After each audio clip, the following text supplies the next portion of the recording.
I think I heard you. So I'd first like to welcome Ricardo Perez, the interpreter. I'm Beth Bruzzone. I'm the chair of the MAC. I am not present today due to for health reasons. Scott Foster is going to be taking over my role this evening. I am alone in my office. You may hear a dog occasionally. Buenas tardes a todos. Hay servicios de interpretación disponibles en español. Por favor, si están con nosotros en Zoom, vayan a la barra ubicada en la parte inferior de su pantalla. Hagan clic en el icono de globo terráqueo y seleccionen el idioma de su preferencia, inglés o español. Muchas gracias.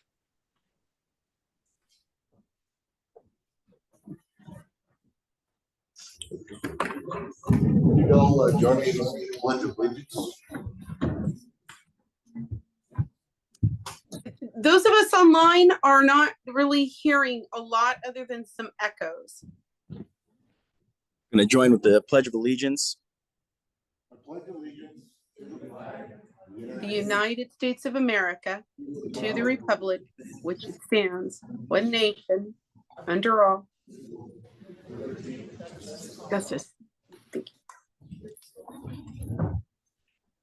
you.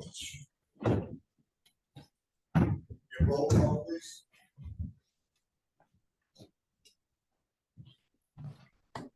Would you mind doing roll call real quick? Scott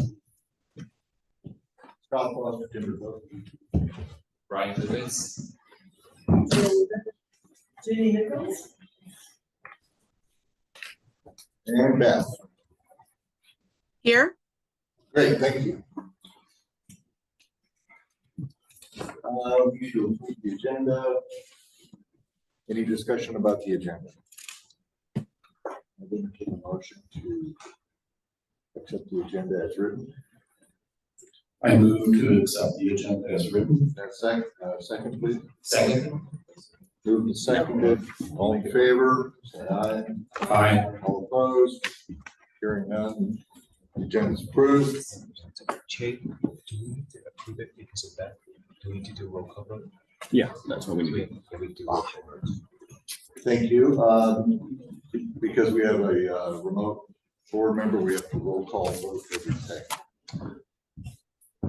Starting with Yes, I. Aye. Scott Evan, aye. Scott Foster, aye. Beth. Beth Bruzzone, aye. Thank you. Okay, the agenda is approved. The consent agenda is regarding the last 2 meeting minutes. Is there any discussion? Anybody want to discuss points on the? I would like to bring up a couple of things. It looks good other than there's a few spelling errors of names. Otherwise, it looks good. Okay, thank you. Would you like those names? We can correct those Later? Yeah, we'll correct it later. Okay, fine. Great, thanks. Is there a motion to approve? I move to approve. Second. Thank you. Roll call vote. Starting at the end of the table. Thank you. Aye. Aye. Aye. Aye. Okay. Consent agenda passes. Any board members have a conflict of interest that they'd like to state at this point? Hearing none. Move on. Councilmember comment on matters not listed on the agenda. Anybody have anything to say? What's going on in your end? I'm so sorry. We're still having some real serious audio issues. It's not real clear. Yeah, unfortunately, the owl is updating, which should take about 15 minutes. So, Okay, you're clear as a bell, Che. yeah, Maybe- so unfortunately, Ginny, if you don't mind speaking up a little bit while we deal with all of these immense technical issues, that'd be very. Are there any updates? Okay. Yeah. Yes, there is a Speak into the microphone. there is a little update in that we have a second delivery of compost to Negative Bay Elementary School, and the community is enjoying that free compost. So it may turn out to be a new hub for the community for compost. So, but a letter of understanding has to be made from the county and the school, so we're all liable about that. So that's an update that I can report on. Thank you. Jill, you have anything from Jill? Yes. Our Jenner Community Center, which needed a tremendous amount of work, our foundation was failing and the water that was coming up from or draining into the creek right through our building and rotting us out. And thanks to a wonderful grant from Supervisor Hopkins, we are right now undergoing major repairs in our center in the center, and we're very appreciative for that. And we're having our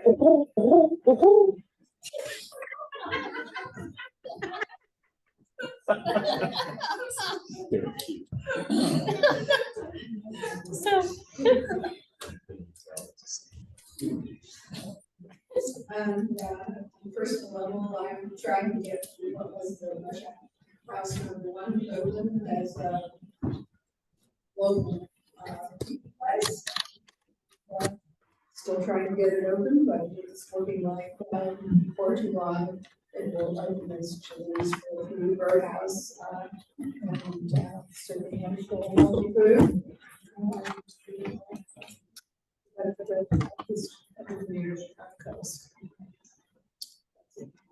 Thank you. Is it possible for the meeting owl to be mobile? Because when Che was talking into the meeting owl, we could hear everything very well, but it's still not clear. So That's because I was closer to the mic on the laptop, unfortunately. oh, maybe the laptop can travel. Unfortunately, it's plugged into the owl that we're trying to fix. Oh, then maybe people need to come up and speak into the laptop and the owl until it's updated. It's just people online are having a hard time figuring out what's being said. Right.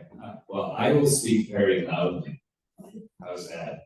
I would just like to add on to Jeannie's point about the composting database that the Sonoma Library, the mobile bus has been. We moved it to the Grange for the summertime. It's continuing to come throughout the summer and will continue to come when school year starts back to school. So it's an echo. What's happening is it's not volume of your voices at the table. It's an echoes coming through the mic, and it's mostly garbled. I'm so sorry. I'm not the only one with this issue. We're working on it. Thank you. From Timber Cove, with the departure of Fire Chief Eric Lynn, about an hour and a half ago, Timber Cove signed an agreement for services with South Coast Fire Department here in Guala. I think it's fair to say there's an eye on a long-term goal of a coastal district, bi-county coastal district down here I think that's one of the things that the community is looking at, but it's a big step, and with the Measure H money coming, it's going to make a much better future for the Central Fire Department. That's all I have. I'd like to announce that on Sunday, July 21st, the Sea Ranch Association will be holding a disaster preparedness evacuation drill. I got some talking points that I'll go through a little bit later, but the Sea Ranch has an extensive disaster preparedness plan, and we routinely go through different drills to make sure that both staff and volunteers know what to do in the event of a disaster. Thank you. Beth, do you have anything to add? I have nothing of substance to add to this other than anybody in that room that's going to speak until we get this fixed needs to walk up to the laptop with the meeting owl to then speak, because even with Scott Nevin, as close as he is to it, it is still very, very difficult to understand. Well, I think we might have to pass the laptop around. I'm gonna turn on the meeting owl. I'm gonna turn off my. Go to sleep forever. It seems to not be picking up our meeting, so. We'll move right on to County Supervisor Hopkins' update. Great. Oh, good idea. I was like, awkward to stand. Okay, Beth, how does that work for you? That's perfect. That is perfect. Thank you. All right. Okay, apology. I'll try to cheat out a little bit so that not everyone's not staring back. Great. All right. So a couple of updates. I mean, the biggest update, honestly, will be coming to you courtesy of Permit Sonoma staff regarding the local coastal plan. But I do want to mention a couple of things. I already heard that people were looking for a Stengel Beach staircase update. I do not have like up to the minute current update, but I did want to share the last information that I have, which is that unfortunately we are in the $2 to $3 million range with the implementation of the designs, which is insane because I have to say that after you all made me aware of the Stengel Beach staircase, I went out and I walked down it, even though it was technically closed. And from my farmer's perspective, I was like, you just need to stick another slat on the, it's like, just add another step and you're fine to replace the one that fell out. That was not the sort of impression of our engineers and our park staff. And so we do actually have an engineer on contract working on the designs, and I have not been updated as to whether we do have a final design to advance. But here's the challenge about this. Is that we are one of the biggest sort of tricky parts about it is the stream bank stabilization that's actually on the Sea Ranch property. And because of the complexity of the project, we actually wanted to get the regulatory agencies out before we came up with the design to actually get their input, so that hopefully when there's a design that goes forward, it would actually have some early buy-in from the regulatory agencies. And huge thank you to Steve Errett, who is texting me updates in real time from regional parks. He said that they have actually been making progress on the permitting and engineering. And while we don't have a final design, we do have a simplified permitting process. It sounds like as a result of the collaboration and coordination with the regulatory agencies that was identified as an important step in the process late last year. There were also challenges regarding accessibility. My understanding is that we have overcome those hurdles. But again, this is a multi-million-dollar project, which kind of boggles my mind. And so we are going to need to sort of aggressively seek state and federal funding opportunities, and maybe have some conversations with the Coastal Conservancy or other entities that might potentially have some opportunities to fund this critical beach access point. I think we can go to questions through the chair at the end, if that's okay. I also wanted to share an update on the status of park rangers, because that has been very much sort of in the news lately. And I feel like I've heard quite a bit of misinformation about the topic. And so if anyone has any questions, I am happy to answer them and clear the air. What the Board of Supervisors did on Tuesday was transition our park rangers from peace officers to public officers. Now, prior to this change, they actually were required to go through like weapons, like firearm training, use of force training, but they actually didn't carry firearms. And actually, I don't recall a single incident of sort of use of force actually being deployed. And even for folks who have been in a park ranger position for a very long time, if they ever use handcuffs, it was either like, it was once, maybe, and so we made the decision to transition them to public officers, which we felt is a better description of what they actually do, which is really sort of to educate, to enforce park rules. And they still actually are vested with the ability by the Board of Supervisors to issue citations, to arrest for misdemeanors, as long as they actually observe those sort of breaking of the law incidents taking place. Additionally, as part of this sort of broader strategy of how to effectively upstaff our parks, we will actually be adding sheriff's deputies and a sheriff's sergeant that are specifically geared to respond to regional parks. And so there will be sort of I believe it's 4 deputies and a sergeant.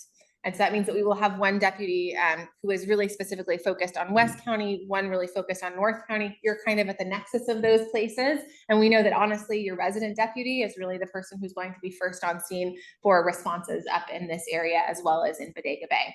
But I'm happy to answer any questions about that, because I felt like it was this sort of big like headline of we stripped them of their police powers, but the reality is that they weren't armed, and whenever there was some kind of an escalation in our regional parks, which really often happens, you know, at least in my district, kind of tends to happen around the lower Russian River area, deputies were always called. And deputies, of course, are very busy and very few and far between in West County. So this will actually bring additional deputies into unincorporated areas, specifically tasked with public safety in our regional parks. So I would also just be happy to, because I could run down a whole laundry list of budget announcements and this, that, and the other thing, but we have a lot to cover today. And so what I would be happy to do is, through the chair, take any questions from the MAC, and you know, any comments or questions from the audience, and then I can sort of take notes and answer all of the audience questions at once and the MAC questions in real time, if that works for you. Great. Any MAC members have a question?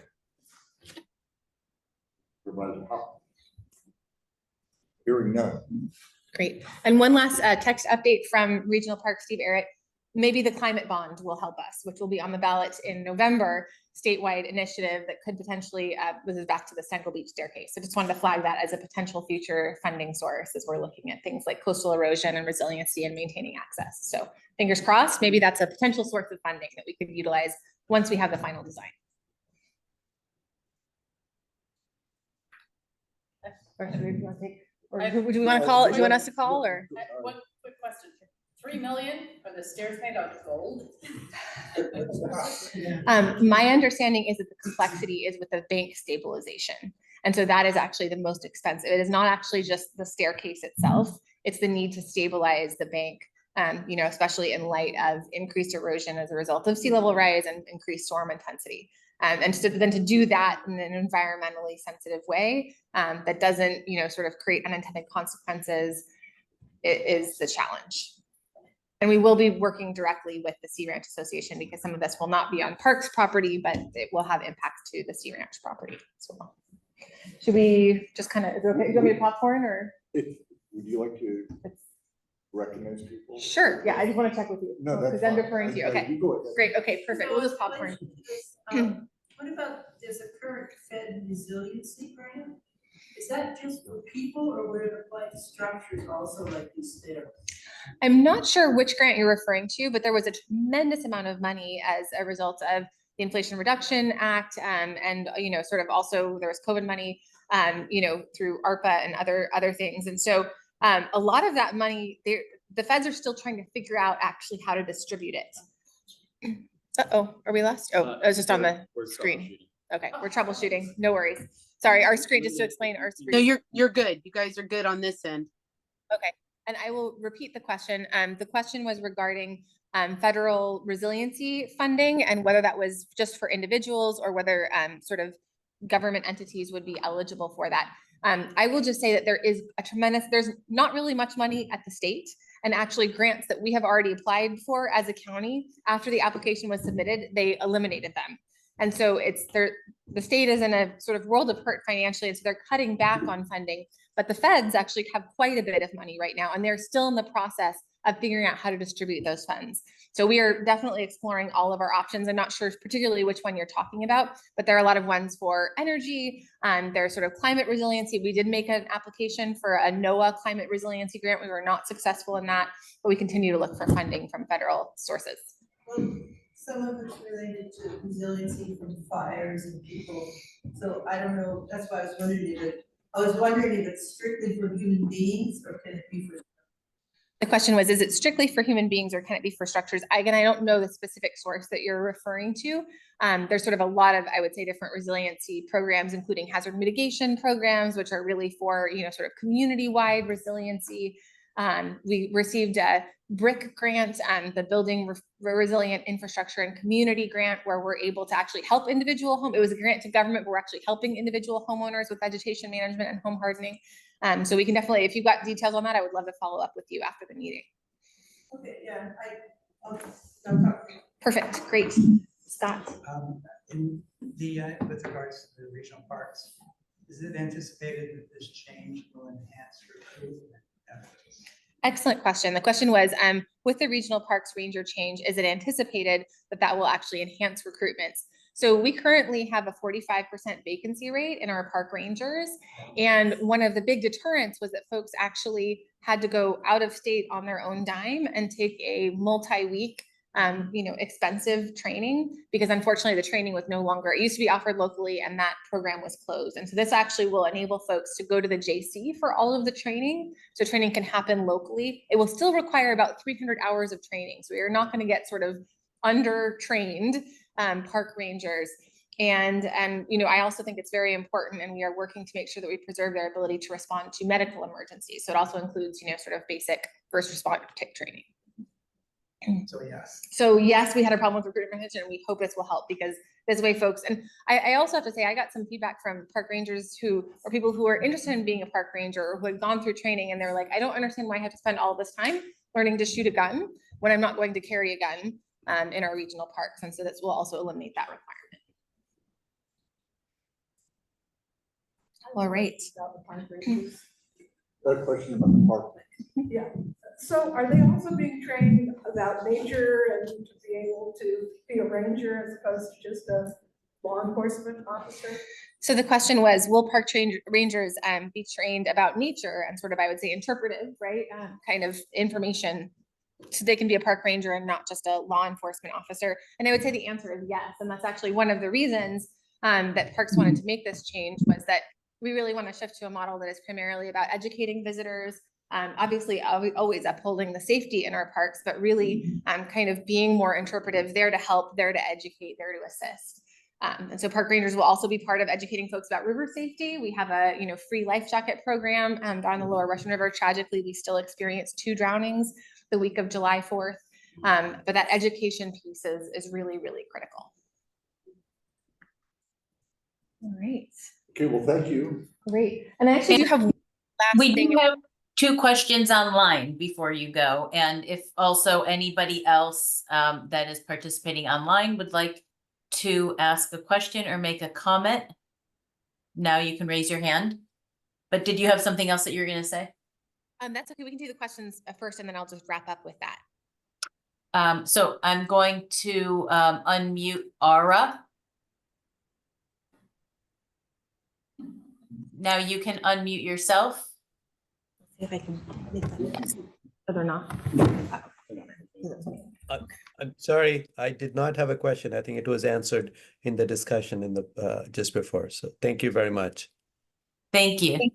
Thanks, Ara. Thanks for listening. We have somebody who is identified as iPhone. I am going to allow you to talk. Now you can unmute for your public comment.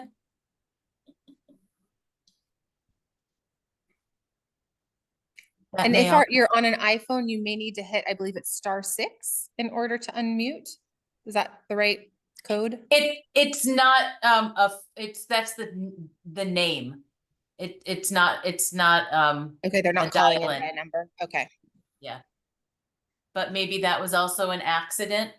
We'll come back to you. Now we have John. Hi, good evening, and thank you for taking questions, and thank you for being there, Supervisor Hopkins. I just want to come back to the beach access issue, and I certainly appreciate the county wants to do this the right way, and that there are a number of entities that have input into the decision. But from just a practical standpoint, can't this be a 2-part remediation issue? First, as you rightly said, it probably just requires the replacement of a couple of 2x4s or 2x6s. while this other work is being planned and funds are accessed. It just seems to me to be counterintuitive to preclude access that was perfectly fine until the step was missing, and now say that it's not acceptable in the short term. It just seems to me there should be a two-part solution. Certainly the larger repair work being the priority, but as you rightly point out, millions and presumably, certainly more than 6 months to get the job done. So I'm curious, shouldn't there be an opportunity for a two-part solution to that problem? And so could everyone hear that okay in the room? Okay, great. I tend to agree with you, I will say, and I have been sort of outvoted by subject matter experts on this one. I can absolutely take this back to regional parks, but my understanding was that it was determined that the structure was unsafe as it is, and that it needs to be fully replaced. But I appreciate your comments, and that was definitely my sense when I was out there when we first experienced the failure. I will revisit that conversation with regional parks, but unfortunately what I've been told is that we do need to wait for that holistic solution. The engineers tend to win the arguments in county government, just saying, and attorneys. But if there are no other questions online, I did actually want to give an opportunity for Scott Nevin as a part of my staff report to actually just share a little bit of information about the Sea Ranch, because it has been a while since we have been here. And so I think that it's sort of, the floor is yours to provide a bit of a welcome and introduction. I don't know if Menka, if you want to add anything either, but I just felt like it was a nice moment to kind of honor this space and where we are. And before I hand it over, I also just want to share that Cecily and I were talking about maybe the last sort of local coastal plan meeting, out here.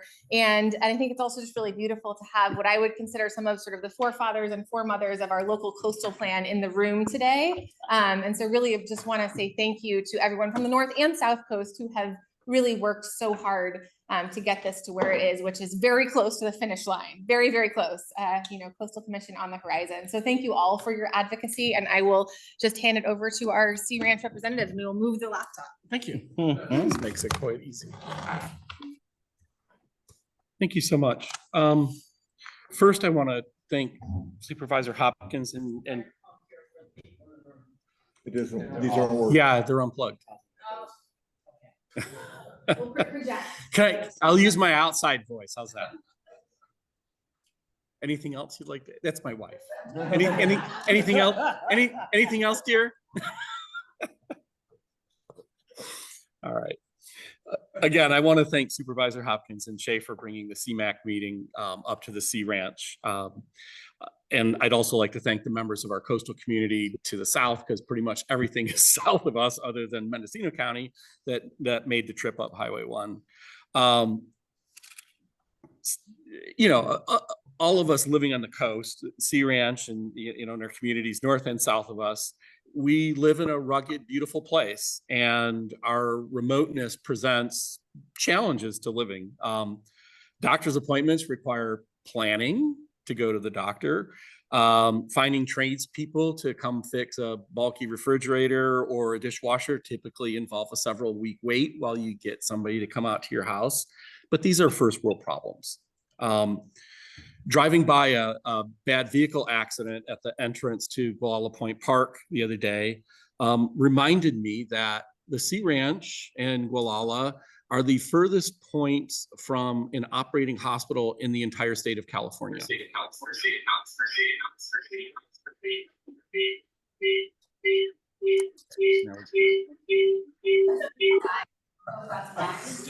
The owl's trying. The owl's trying. Yeah, and now I sound like I've become a rap star. Okay. Is the owl going to keep trying? I don't think so. I think the owl's given up again. Okay. I just want to say our communities of Sea Ranch and Annapolis and Timber Cove to the south, in Gualala, Anchor Bay, and on to the north are grateful for the people that staff Coast Life Support District, North Sonoma Coast Fire Protection District, CAL FIRE, Redwood Coast Medical Services, and the helicopter air medical services that serve us. And it's the dedication of these women and men, some of them volunteers, that has helped save the lives of my fellow Mendonomans, and we're truly grateful for their service to the community. The remoteness of Sea Ranch, being on the county border, has forced our community to be self-reliant. The Sea Ranch owns and operates a private water treatment and distribution system, delivering water to 1,800 homes and businesses. We run the sewage treatment plant for Sonoma Water Agency, and we perform septic inspections for the county. We've created a disaster preparedness plan and practice it regularly. This Sunday, as I said, Sea Ranch is going to hold a practice evacuation drill so that we can hone our skills and make sure that we're prepared. We know that if a significant event occurs, it will take a long time for help to arrive. The Sea Ranch has a long history of strong membership volunteerism. Association staff and volunteers have crafted plans to ensure that when a significant disaster hits our area, that we can sustain life until the population can receive aid or at worst evacuate. In January of 2023, Sea Ranch was hit with the equivalent of 2 Category 3 hurricanes within 1 week. We had sustained winds of 90 plus and 100 plus miles an hour in those 2 storms. Somewhere between 1,000 and 1,500 trees fell on Sea Ranch, blocking roads, damaging houses and infrastructure. More than 500 downed power poles caused widespread power outages lasting for over 10 days. It was an army of PG&E workers and contractors from the West Coast that lived in a tent city on the Gualala Ocean Ridge Airport, working to restore power to the coast. It's the dedication of these first responders, association staff, and volunteers that helped the community get through this difficult period. To prepare for the worst, the association we have ARCs with meals ready to eat that can keep the community fed. We have cots to sleep if homes are damaged. This is a dormitory in the event of a disaster. We have medical supplies to treat those in medical need. That house right over there would serve as a triage area and to treat people that have medical issues. We've built a disaster response through volunteers that receive recurrent training and are ready to serve as needed. These individuals will assess, communicate the disaster, and help with ongoing community support for disaster relief centers. The hall that we're in, as I just said, would serve as a dormitory. The association also has mobile water tanks. We can deliver water, potable and non-potable, around the Sea Ranch if our water distribution system is damaged. We have millions of gallons of water stored in tanks and in our reservoir. Looking forward, climate change is creating new challenges for us. We can already see the challenges happening right before our very eyes. It's the voice of God again. So we've seen the bull kelp beds that have provided marine habitats have died off over the last decade and slowly making a comeback. This kelp provides habitat and feeding grounds for the aquatic life, but also slows coastal erosion. I've been coming here since 1999. The storms over the last 18 months seem greater in intensity than anything that I can recall. I've been driving Highway 1 since then, and I can see trees that are sick and dying. So we as a community are starting to ask ourselves, how can we make our community resilient in the face of climate change? But first, we need to define what resiliency is for our community, and we're just starting that process. I'd like to circle back to the dedication of staff that work on the coast. Living on the Mendocino coast is expensive, as we all know. Economics have created a system that makes it unaffordable for staff to live or move here. Whether it be our association, teachers at our schools, Redwood Coast Medical Services, or any of the tourist-related services that take care of the people that come here on vacation. The association has a dedicated staff. Some of them travel long distances to work for our membership. I started questioning the sustainability of this model. Within the boundaries of the Sea Ranch, there are 45 units of affordable housing run by Burbank Housing Corporation. However, this just isn't enough. Unless something is done to address the cost of housing on the coast, I expect this problem to worsen over time. On the topic of staff, I'd like to recognize 2 Sea Ranch, and I'm going to get a little choked up, I'm sorry. I'd like to recognize 2 Sea Ranch Association staff members that have passed away in the last year, leaving a wound within our community. Both staff members died far too young and gave so much of themselves to the Sea Ranch community. Leslie Reddick was the association's manager of vegetation and compliance. She worked tirelessly on vegetation issues, whether it be in commons areas or private members' properties. As a former member of the board of directors, I appreciated Leslie's professionalism. John Prescott was our director of facilities and resources. John started working on the Sea Ranch at 18 years of age in 1987, spent his entire career here working his way up from a part-time crew member to being a director. He grew up in nature in Cazadero and learned to revere it. He brought that love of nature to the Sea Ranch. Hundreds of people turned out for both of their memorial services on the Sea Ranch. It wasn't surprising because their work and dedication touched so many people. Leslie and John are missed by their colleagues in the Sea Ranch community. I ask for a moment of silence to honor them. Please take a moment to think about what draws you to our coast, to our redwood forests, and the solace that you find here as they did.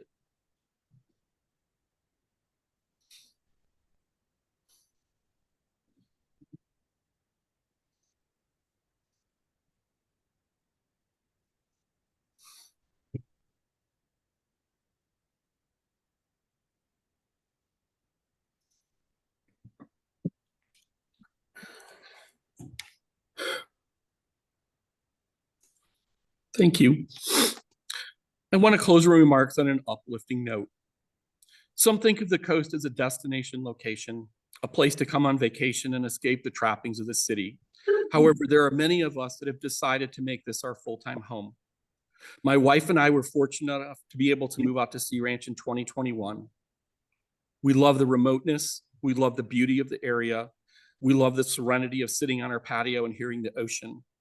We love our community and have taken the opportunities to volunteer to make it a better place for those that live, work, and rejuvenate their souls here, and for the generations that will come after us. More importantly, we love the people that have also made the decision to live here at Sea Ranch. I've connected with more people in the 3 years of living here full-time than I have anywhere in the 61 years of my life. This cannot be understated. We as humans rely on each other for safety, for security, and love so that we can thrive and survive. Since moving here, I've found that friendships, sharing time, offering kind words, offering support when someone you know needs it, and breaking bread with others has become the most important thing in my life. This is easily my favorite place in the world. Thank you. Thank you, Scott. Those were heartfelt. Now we'll move on to public comments on items not on the agenda. If you'd come up here, we'll put the computer there. Could you put it so they're facing us? Yep. Well, yeah, that's fine. Yeah.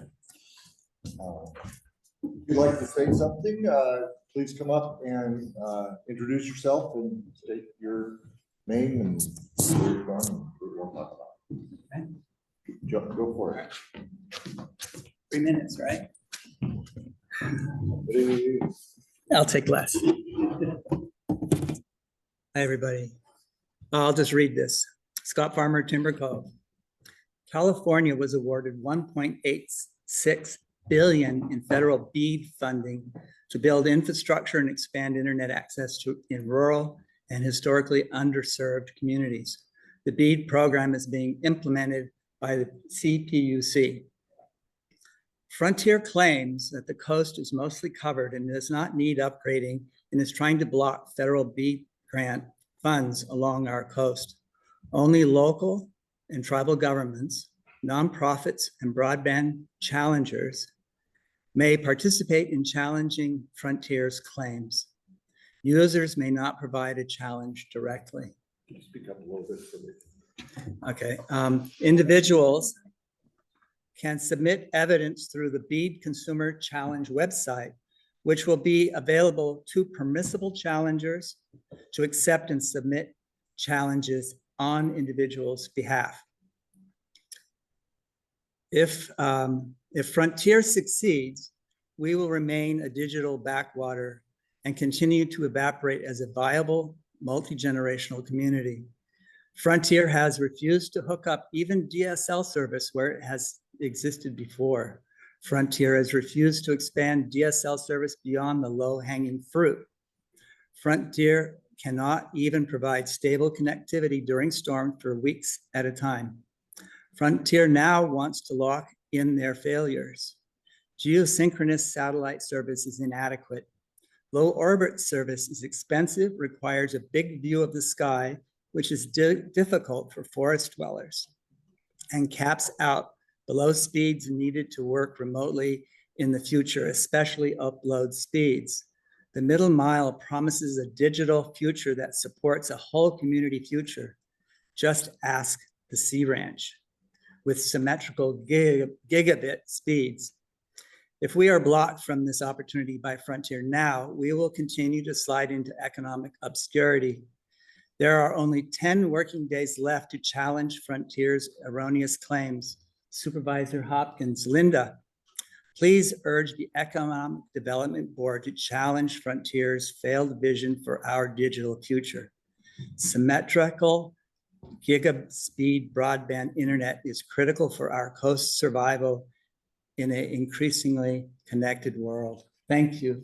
And I'm so glad you guys have what you have. It's what we should have. Thank you. Yeah, thank you, Scott.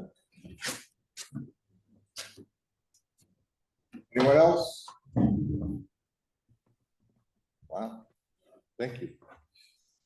I mean, I like it. Okay, oh, okay. Yeah. I'm Marty Campbell from the Sea Ranch, and I've been active in the Sea Ranch governance and on the MAC. And Supervisor Hopkins, if you contact the Economic Development Board, I think it's important that people know that the Sea Ranch has our wonderful fiber optic system because we paid for it ourselves after a group of talented, experienced telecommunication experts who happen to be Sea Ranchers worked for about 10 years to try to get one of the established telecommunications companies who already offered high-speed internet to entertain coming here and cost sharing with us to set up a system. And that included Comcast, Frontier, AT&T, Sonic, everybody you can think of. And the people who were working on our task force knew how to find the correct people in those big corporations to talk to. And they all refused to entertain us as customers. And then several of them went to the CPUC and claimed that we were already being served and we didn't need high-speed internet. And we're fortunate that we have a critical mass of people here. I think we have the largest critical mass of population in the entire West Coast area, West County area. So we were able to generate loans from Sea Ranchers to underwrite the $6 or $7 million it cost to implement this project here. And we all should be helping our neighbors along the coast to get served because this is ridiculous. Thank you.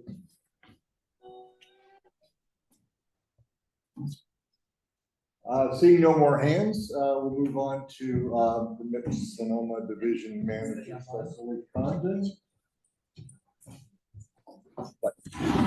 Oh, I'm just turning things so she can get set up here. We do have a couple of hands raised online. Okay. Go ahead. Can you hear me in the room? Okay. We can hear you. We have iPhone hand raised, and I will try again to see if we can allow that individual to unmute. Can you unmute?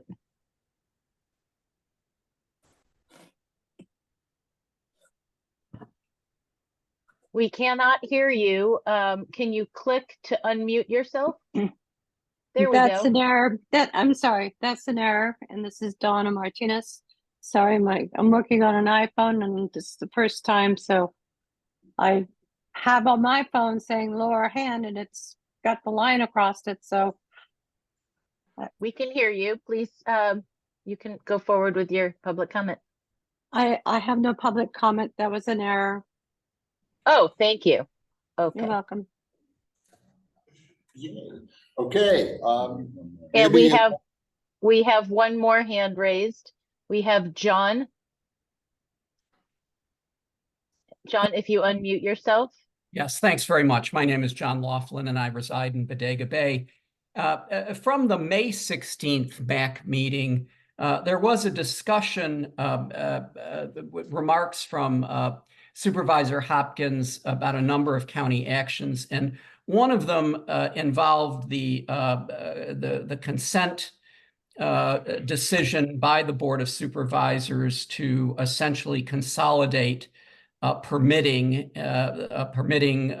issue, and it would be forwarded on to the Coastal Commission. As part of that discussion, Supervisor Hopkins had suggested that if the chair was supportive, they would be willing to co-sign a letter to the commission noting that the Board of Supervisors took this consent action, and yet there was substantial interest and, very candidly, more than just interest, a substantially negative point of view about a permit application.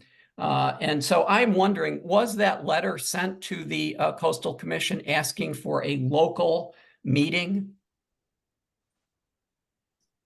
This was from the May 16th meeting, and I believe it's in your I went online, the draft minutes. So I'm just curious. Do you want to speak to that?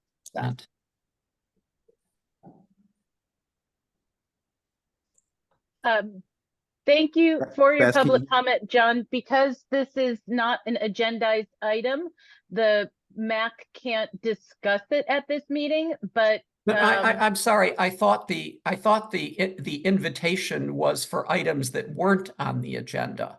Correct. This is a to hear comment. Yes, to hear public comment, and the MAC, because it's not agendized, cannot discuss it, but Beth or staff could follow up with you offline. They just can't discuss it at this meeting because it wasn't agendized, but we can get that information for you. But yet it is reflected. But yet it is reflected in the draft minutes that were approved. So I am perplexed. But I guess that's my natural state. So I thank you very much. Thank you. I'll have one more question. John, I'll reach before out we're to you done. with what we have so far. Well. Oh.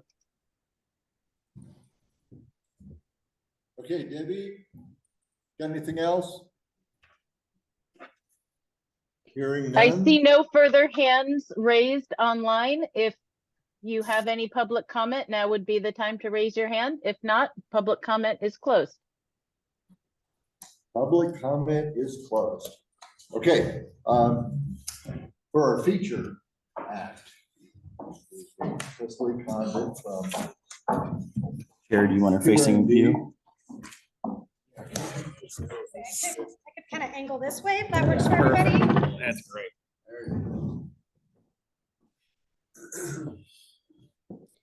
Thanks for your drive and your patience.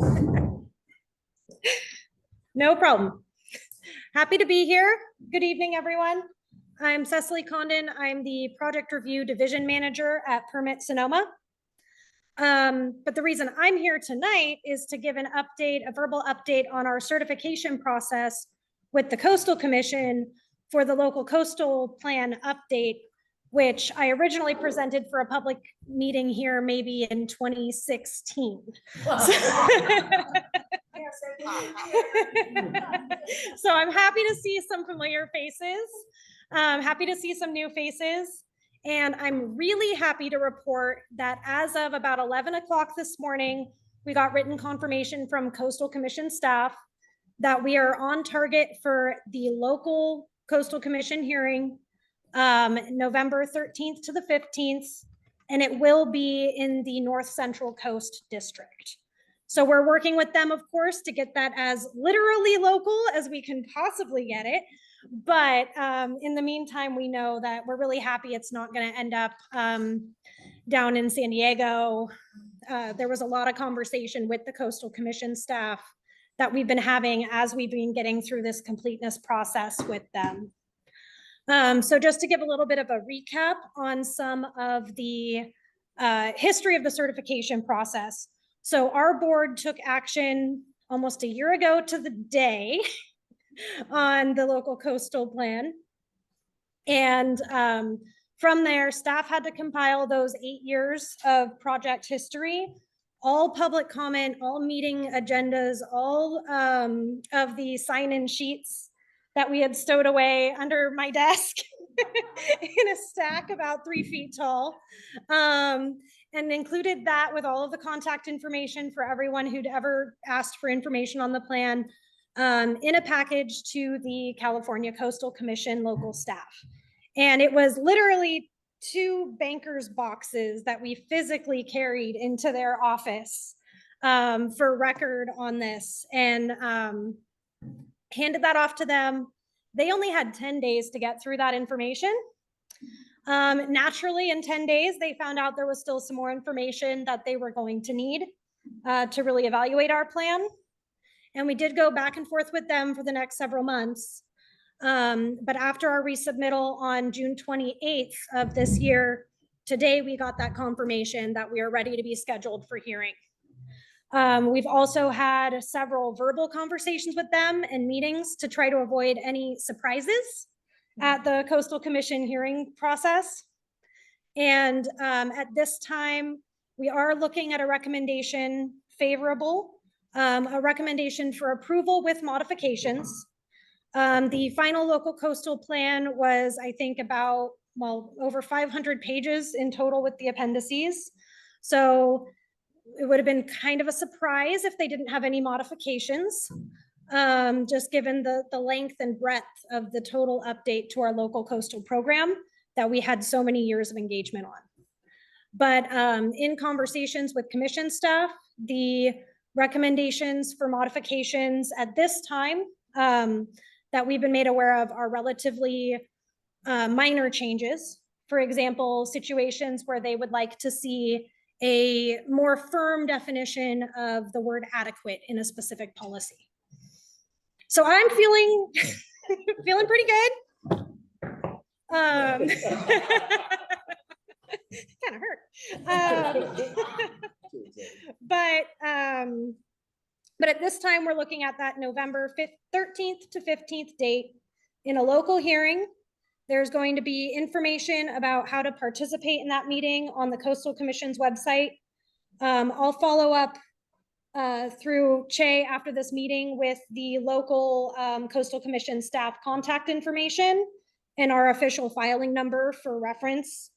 We'll be updating our website on this again. And then we'll be working forward towards that hearing with the Coastal Commission staff as closely as possible. Of course, we can't know everything, and they will be publishing their agenda with their formal recommendation and revised materials 10 days prior to the hearing. So very similar to our public hearing process for county or local city jurisdictions. And then at that time, the commission staff will be presenting to the Coastal Commission their staff report with their recommendation of our project, plus any modifications that they may see. County will have an opportunity also to give a presentation. And should we want it, we can also retain some time as a rebuttal if there's any of the modifications that we do find that we disagree with. After what will likely be a lengthy hearing, we will they will end hopefully with certification. And because we're looking likely at modifications, that's going to result in us scheduling a subsequent board hearing before this Board of Supervisors, just to confirm all of those modifications that we're looking at. So we will be providing information as it comes to us. But that's the big update that I have, that I'm glad I got that email in time before I had to leave to drive out here this afternoon. But I can follow up again with that information and some really helpful links to the Coastal Commission's website where they maintain all of their hearing procedures. That would be great. If you could pass. We can get that out for communities. Yeah. And like I said, they have our contact lists as well. So I don't know how they incorporate that, but there will be notice. Questions? Yeah, so in the back and forth on this process that you've been on over the last few months, has that that's mostly been procedural, or has that also been substantive in terms of, like, do you know most of the modifications they're going to want at this hearing, or? We know the general tone of most of the modifications that they're going to want. They've been bringing up the not major issues, but they've been bringing up to us is topical issues where they are seeing, yes, wanting adequate to be better defined, like what's the metric going to be. There may have been a couple modifications on specific distances for mitigation ratios, things like that. But there hasn't been anything that is, at this time, appears to be a substantive change. But of course, we haven't gone through every single thing. But we've been working with the commission staff on this for as long as I have been involved in the project. And so I would be surprised if there was a big shock at the end. But we haven't made it all the way through. And as we get information that we can make available, of course we will. Are these modifications public? Is there a way that the public can see what modifications have been recommended and what modifications have been made? So those won't be. We can't hear that question. Okay, I'll repeat. So the question was, are the modifications public at this time? Is there a way for the public to view those modifications?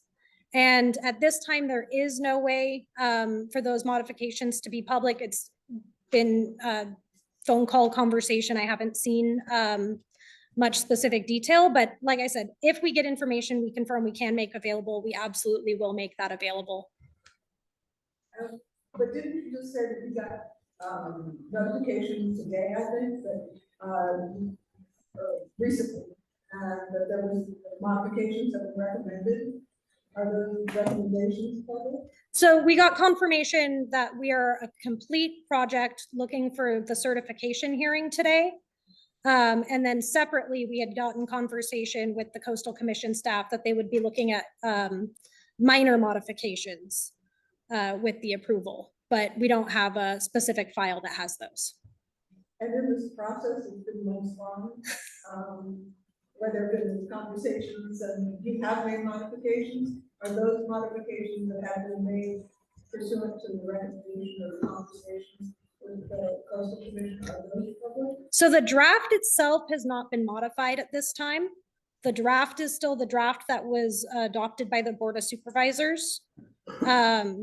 The best resource to review the conversation now about what may be potential modifications is through the comments matrix that was included with the resubmittal package that we provided to the Coastal Commission in May. So in that matrix, they did reference specific sections where they may want to see different changes. So that's all that we have as a written record at this time.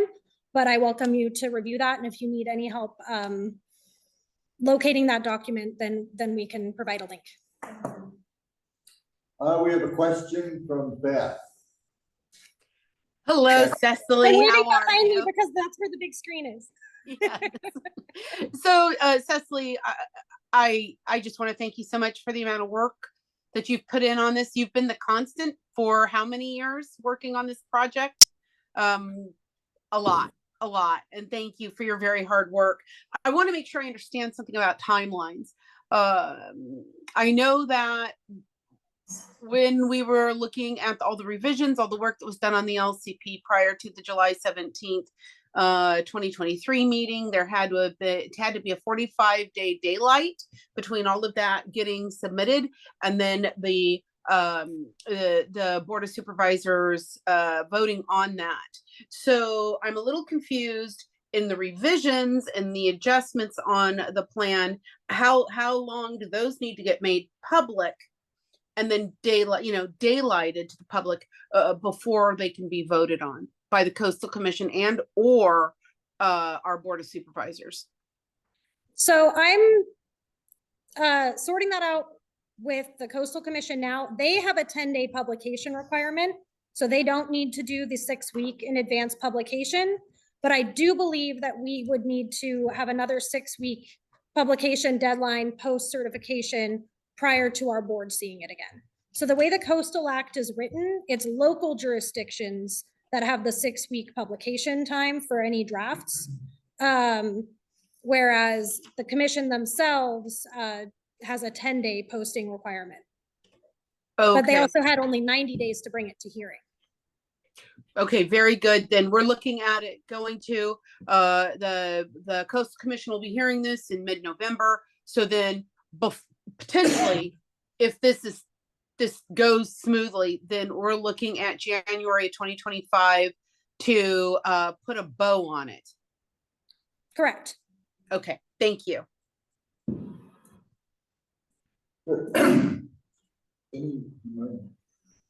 I'll answer what I can. Yes, sir. Richard Charter, Bodega Bay. Simple, narrow question.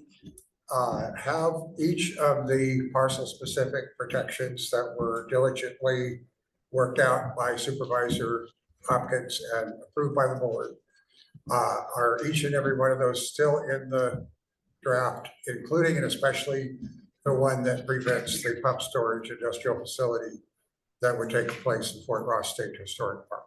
That's all in? There's been no mention from the Coastal Commission about potential changes to those policies. Great, thank you. And those were in the draft that went before them with the certification packet. Good news. And just to clarify, the question was, in case you couldn't hear it, are the parcel specific policies that were discussed at length at the board hearing still in the draft of the plan? And the answer is yes. Those are still in the draft of the plan that the Coastal Commission received for certification. Thank you. Other questions? Yes, please. So we've been on this for a long time. I remember the first meeting we had here in this room, and it was, I think it was earlier than 2016. And do you have any comments on the process? It seems by the time this plan is adopted, it's going to be out of date. So you're going to have to start over. I am not starting over.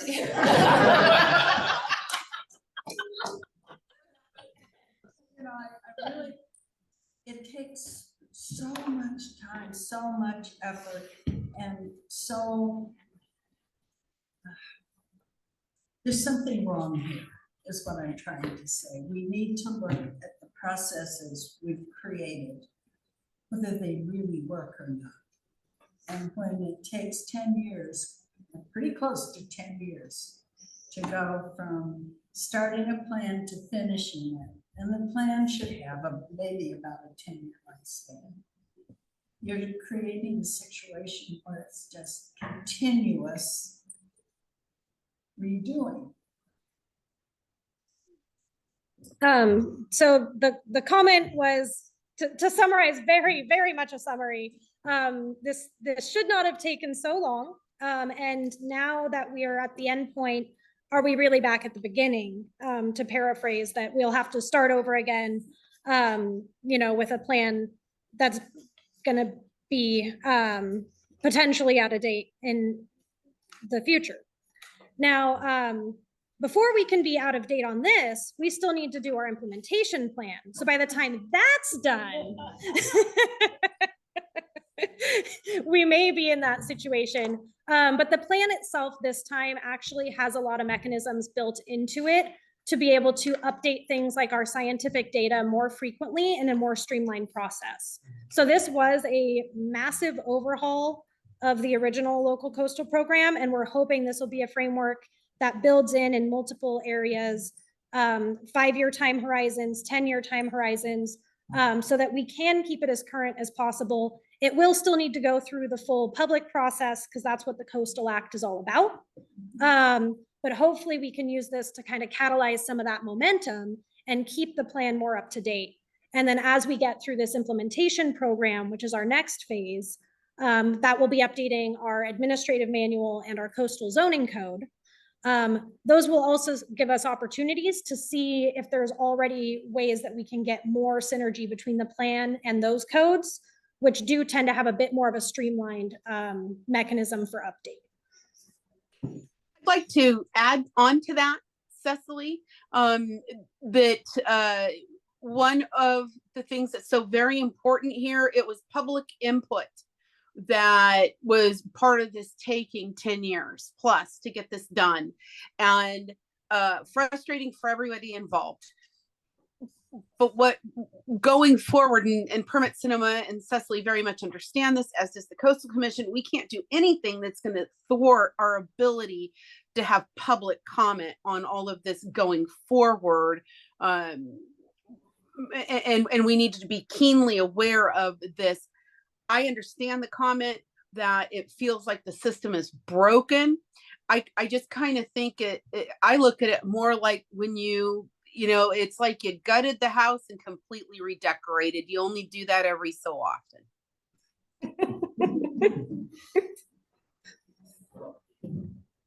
My colleague here, Steve Nevin, go ahead. So I didn't have a question until you made a statement. For those of us that are not completely conversant in all of this, can you explain the implementation plan? Let's see if I still have this memorized. So the Sonoma County Local Coastal Program is a single program that contains 3 distinct sections. The land use plan, which is one of the sections we are required to have with the Coastal Act, which is the local coastal plan that we are hopefully near certification on. And the other piece is 2 separate sections, our implementation plan. If it's another piece that's required by the Coastal Act, but for us, we have it split into the coastal zoning code. So if you ever look at a parcel report out here on the coast, you'll see that there's going to be a CC connected to that zoning designation. And that means that you're looking at an entirely separate body of zoning code for our coastal zone. So it's going to be the coastal zoning code, as well as what we have, which is our administrative manual. And our administrative manual is essentially guidelines for how to actually do coastal development permitting, and where it holds a lot of that historic information about the areas that have pre-designated exclusions. And that section, the exclusions are not changing even as we go through this update, but there are other items associated with just sort of defunct parcel lists and things like that that will end up needing to be updated. So the admin manual contains both the coastal zoning code, which will be a zoning code rewrite to implement the new plan, as well as the admin manual, where any of our guidance documents that have also been updated through the plan will be reflected. I'm glad we're recording. So, I'm gonna go back and look at it. Okay, any other questions from? I have a comment. No, go ahead.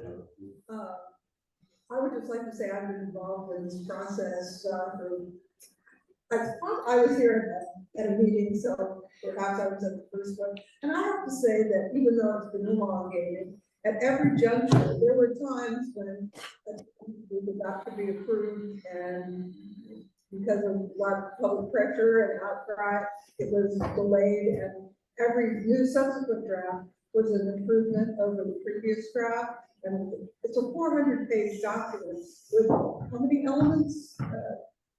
a lot of elements, a lot of different policy, and each one has a big effect on the people that are governed by it. And so I think that the process, even though it took 10 years, resulted in a lot of the public input, and a lot of big loopholes were closed, and a lot of uncertainties were clarified. And I think that the document that we have now is something that will take us into a future that, like, another 20 years before it gets revised again. But I think we can be proud of the process, and had it been shorter, I think that a lot of things that got corrected, a lot of fine tuning that happened, would have happened, and where those kind of vagueness and not fine tuning, those are like opportunities for kind of development that we don't really want.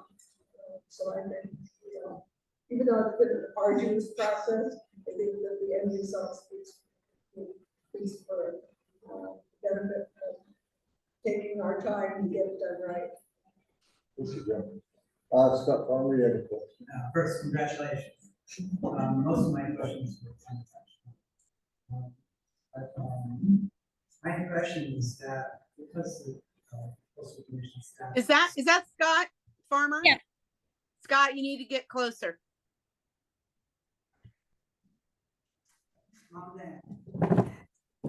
That's okay. Just that, congratulations. And my impression is that because the Coastal Commission staff has been so engaged, that the tweaks that we expect are going to be really more technical and more not big. That's my impression. And I do have one specific question similar to yours, and that's the forest fuels management section. I understand that maybe it's gone through without concern. You don't have to kneel. I have pads. These are my calendar.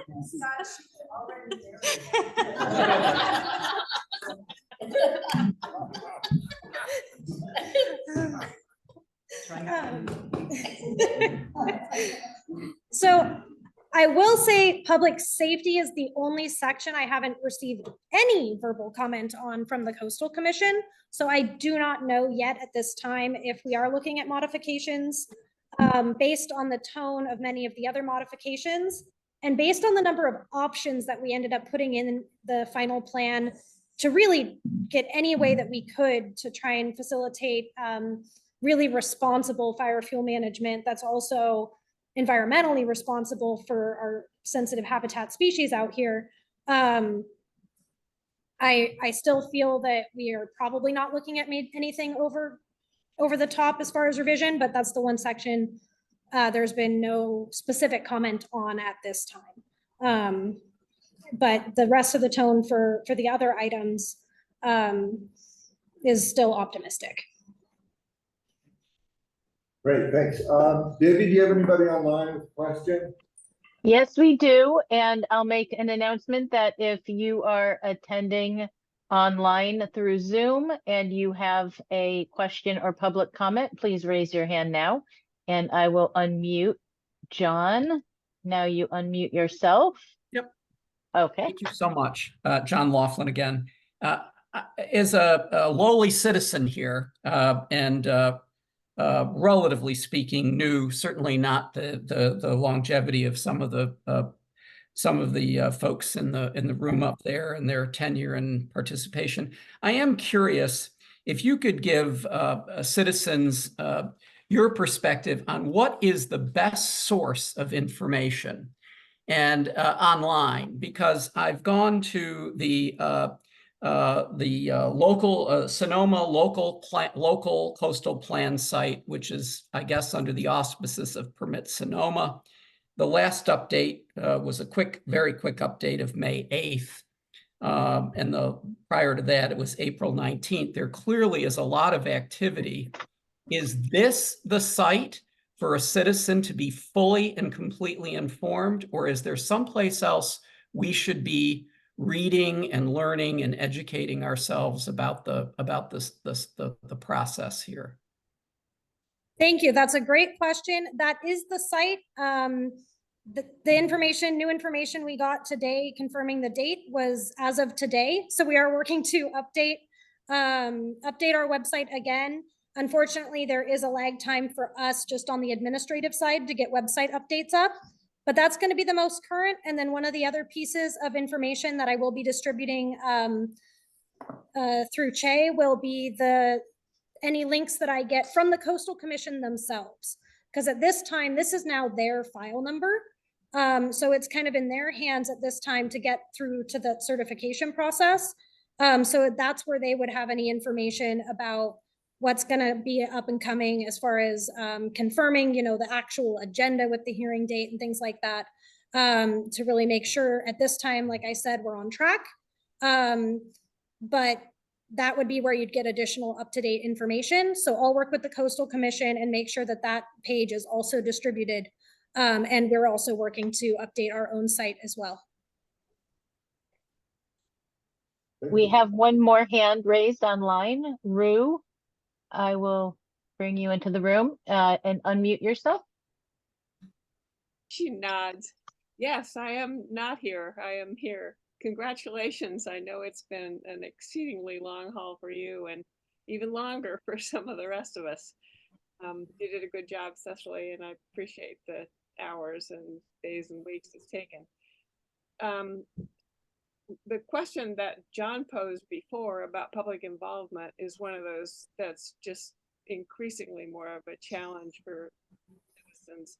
And I wonder if it's possible to post online a link to the spreadsheet that was created, that's the sort of back and forth between the CCC and the county, so people can see the kinds of questions that were asked and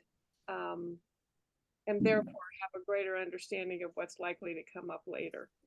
The other thing would be really useful would be a timeline and some information about how to remain engaged and informed. Just a simple paragraph with some links. I know there is a sign-on, which I'm on, to get notifications and haven't received any for a really long time. I expect that's because you've been busy with your 3 feet of paper. But if there is a timeline, that's always really useful to have on the website. I had a very long conversation with some staff this morning about the challenges of trying to find out how to be engaged, and it's not gotten easier in time. So if there's anything at all you can do to make that more feasible, that would be wonderful. I just noticed yesterday, I think, from CCC staff saying that they hadn't deemed the application complete. So you're on the bleeding edge, which is not atypical of how things work, but it is because of that kind of confusion. It's really hard to know how to engage in a way that's useful to you and to the commission staff. So thanks for all your, and thanks to Supervisor Hopkins for keeping us as informed as she possibly can. Thanks. Thank you for your public comment. Quick just synopsis of that. I don't think a lot of people could hear it. Okay, so Rue was asking some specific website updates that she thinks would help it with engagement, including a timeline and a better directory towards what the different attachments are that were posted for the transmittal, including that public comment or that comment response matrix that we went back and forth with the commission, as well as just the how to get engaged in as much as we can, including links even to the Coastal Commission's pieces where possible. Again, agency to agency might be a conflict, but we'll make sure that we provide just how to get involved. And again, I'll be providing the contact information as well.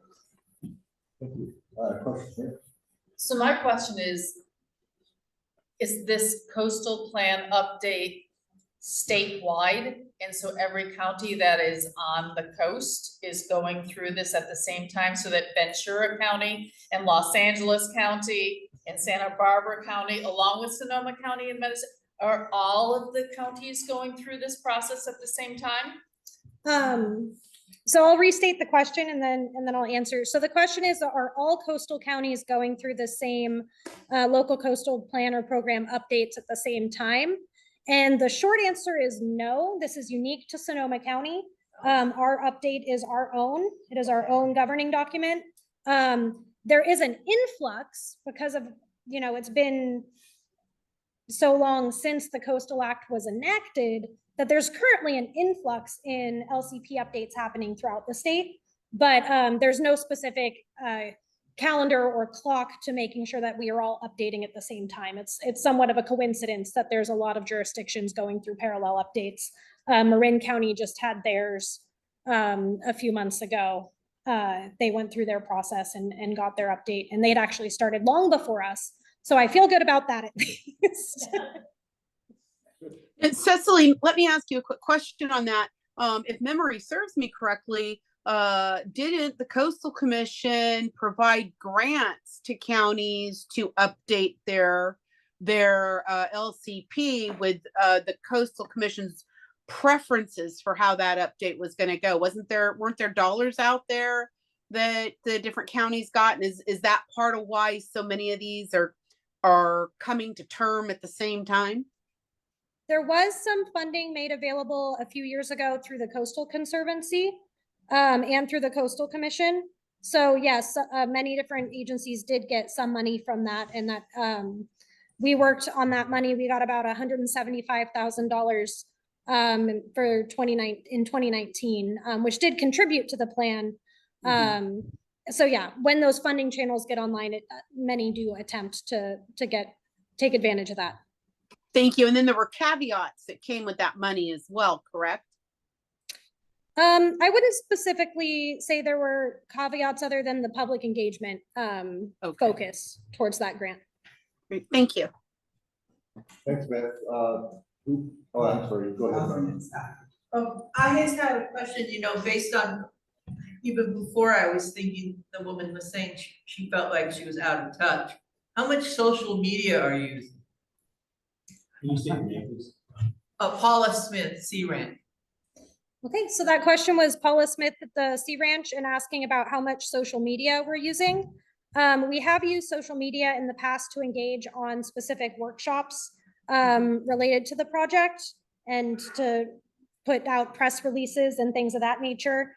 There hasn't been any with this particular process for the certification, but it is a tool that our department uses when we're trying to do public engagement, and we're trying to improve as well. I'm assuming you have mandated requirements with the public engagement. Would social media help you meet them? Not specifically. The question was, are there specific mandates that we could help meet with the public engagement if we use more social media? Sorry to paraphrase. And there aren't specifically mandates. We just need a good record of public engagement and public effort in the plan.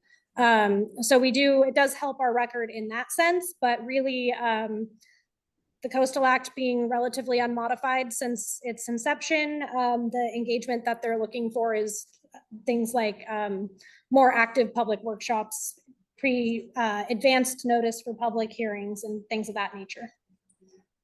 Thank you. Mr. Thorne. When the Coastal Commission staff posted their version 10 days prior to consideration, can we expect that document to be redlined so we can see what changes were made? I'll ask them about that. I think it would be, but I'll have to ask the Coastal Commission how they do that. Yeah, it would really help us because 10 days, you know, it's hard to digest. And the question, just to repeat, is will the Coastal Commission be posting a specific red line? And I don't have the answer for that, but I will work on getting that information from the Coastal Commission. Thank you. Well,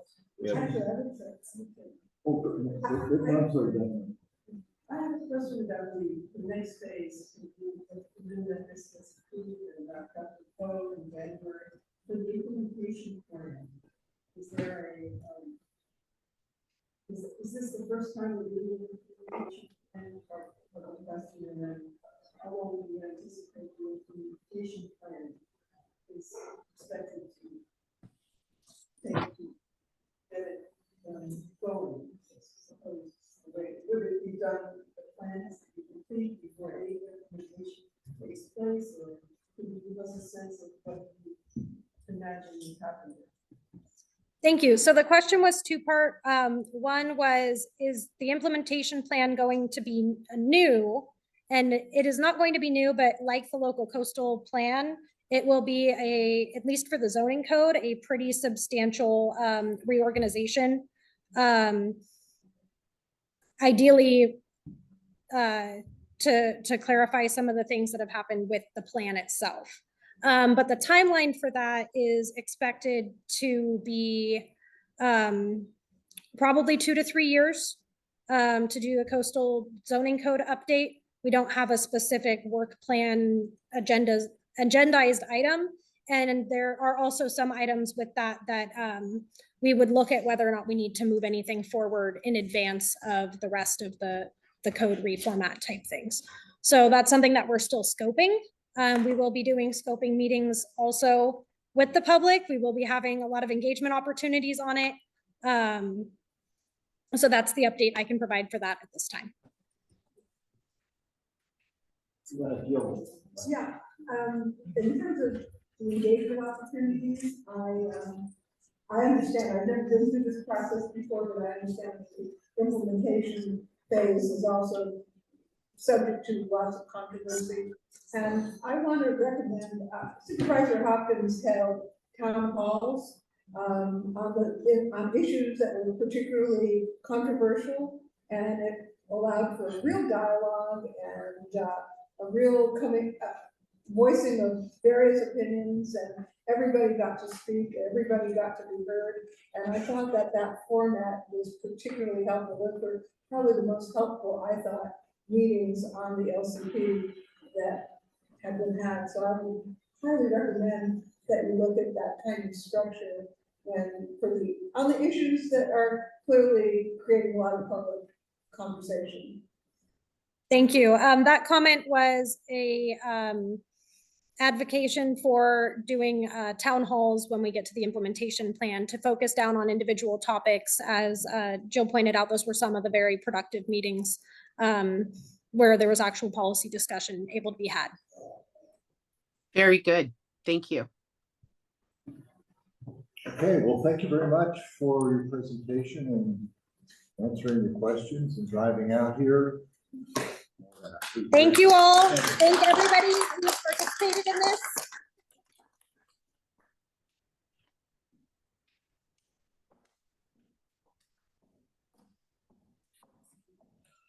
Beth, do you have an update on the community engagement ad hoc?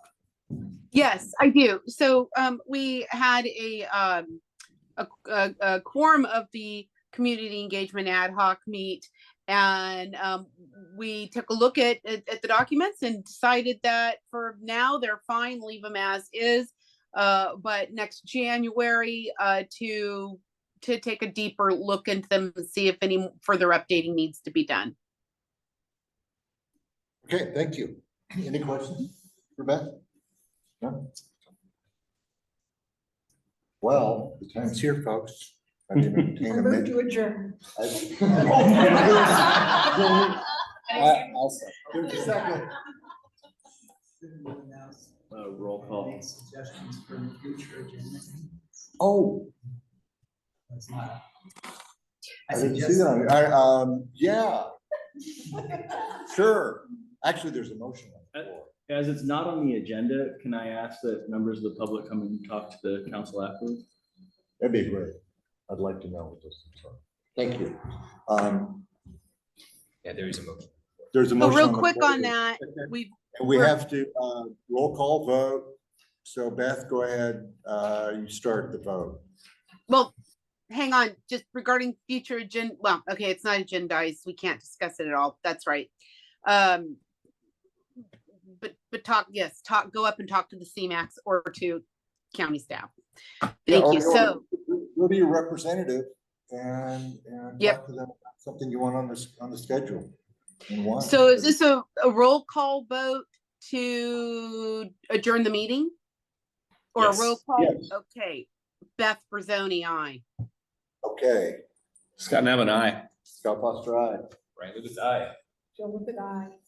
Meeting is adjourned. Thank you, everyone, for coming. Thank you all for your patience with our technical